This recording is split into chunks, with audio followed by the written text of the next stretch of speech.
And Dunbar's Diary opens to show us a Santa Cruz musician taking an old instrument into the electronic age.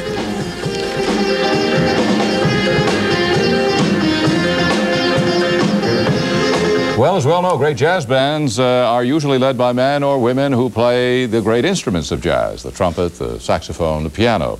Tonight, Romney Dunbar introduces us to a man who's trying to add a new instrument to the jazz band, the sitar. When they come to mind, even in today's electronic age, one doesn't expect the Indian instrument called the sitar to take the lead. In tonight's Dunbar Diary, Romney Dunbar tells us the sitar is the star of one local band setting out to change the image of the Indian sound.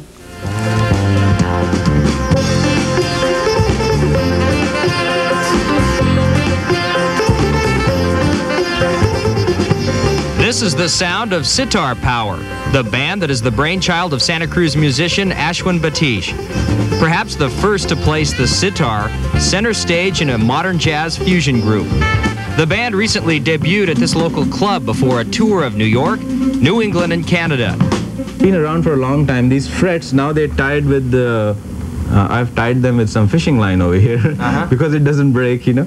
But used to be they were embedded in beeswax. So if you wanted to move them, you would just melt the wax and move them. So it's pretty, you know, pretty wild when you look at one of those instruments.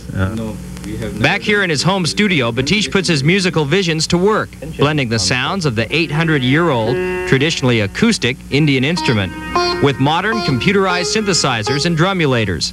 I have a whole score written inside here, and this is the composition which is going to be #1 on the second album called Sitar Trek. So this is a little journey that I would like to take you folks on, and what I have to do is press this thing, and now it's basically getting the thing together in his brain.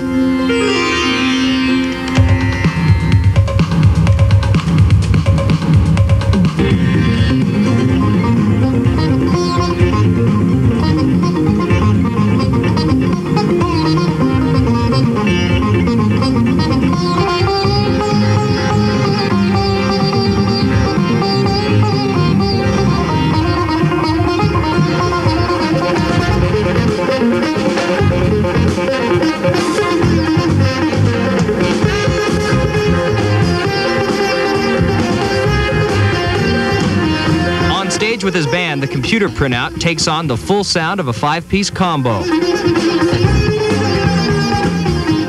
Promoting the sitar is a family tradition for Batish. His father trained former Beatle George Harrison in London in the 60s during the band's venture into Eastern philosophies.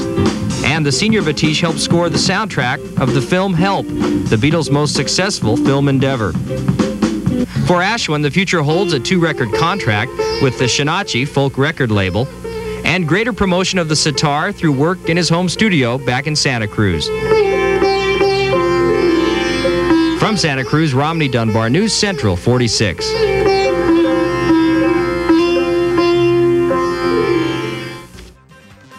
Would you like to hear the sitar in stereo on CD?